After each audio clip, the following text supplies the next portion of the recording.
श्री गणेशाय नमः। परम गुरुदेवेभ्यो नमः। माता पिता चरण कमलेभ्यो नमः। प्रिय बंधुओं, हमारे यहाँ पर शिव पूजा के दो विधान हैं।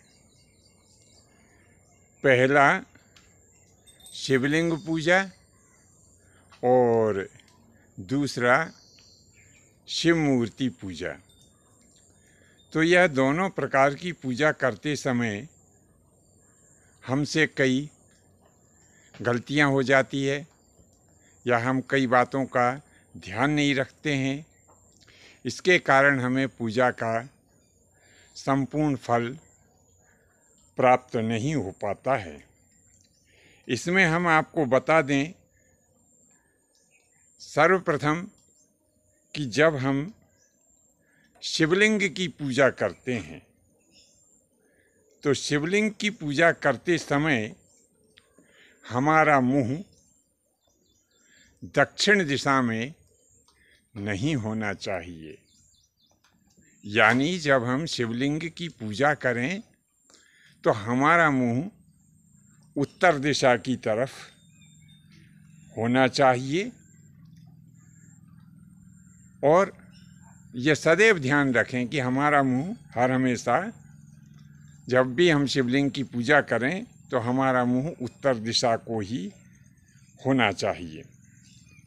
मात्र केवल एक स्थान ऐसा है जहाँ पर कि दक्षिण की ओर मुंह करके शिवलिंग की पूजा की जाती है। वह स्थान है महाकाल वन यानी उज्जैन। उज्जैन में दक्षिण की तरफ मुंह करके और भगवान शिवलिंग की पूजा करने का विधान है, क्योंकि यहाँ भगवान शिव लिंग रूप होकर और महाकाल के रूप में स्थित है।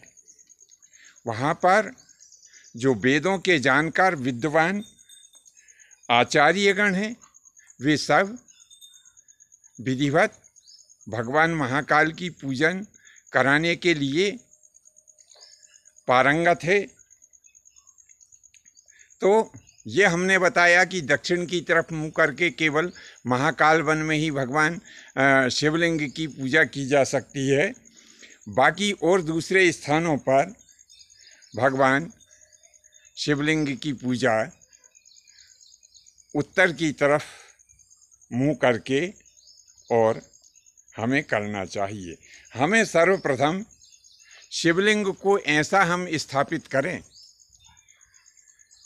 कि उसकी जो जलवेदी है, कहीं इसे जलाधारी भी कहते हैं और कुछ लोग इसे जलहरी के नाम से भी जानते हैं।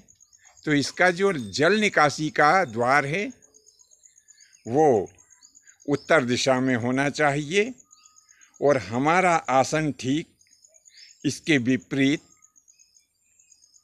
शिवलिंग के पीछे होना चाहिए।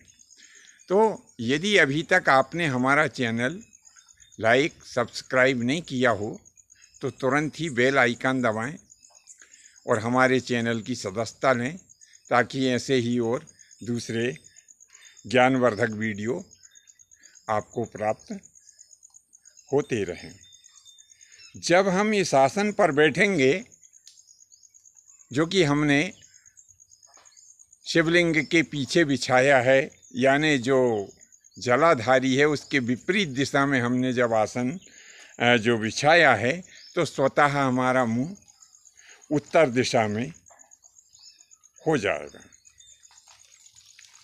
तो कई लोग जल निकासी मार्ग की ओर बैठकर पूजन करते हैं, जो दोषपूर्ण होती है एवं शास्त्र में भी इसकी इजाज़त नहीं है। तो ये ध्यान रखें, जिधर जो शिवलिंग का जल निकासी द्वार है या जलाधारी है, जहाँ से जल बाहर जाता है, उधर जो है हमें अपना आसन नहीं रखना चाहिए और ना ही उधर खड़े होकर के भी पूजन हमें नहीं करना चाहिए, क्योंकि पुराण और शास्त्र इसकी इजाज़त नहीं देते। दूसरी सावधानी और हमें रखना चाहिए कि जो केवड़े का फूल होता है, ये केवड़े का फूल, केवड़े से निकला हुआ तेल अथवा इत्र सुगंधित वस्तु जो भी है, और विशेषकर आजकल अगरबत्ती का चलन है, तो ये केवड़े के सेंट से युक्त जो अगरबत्ती होती है वह भी भगवान शंकर जी की पूजन में ग्रहण करने योग्य नहीं है।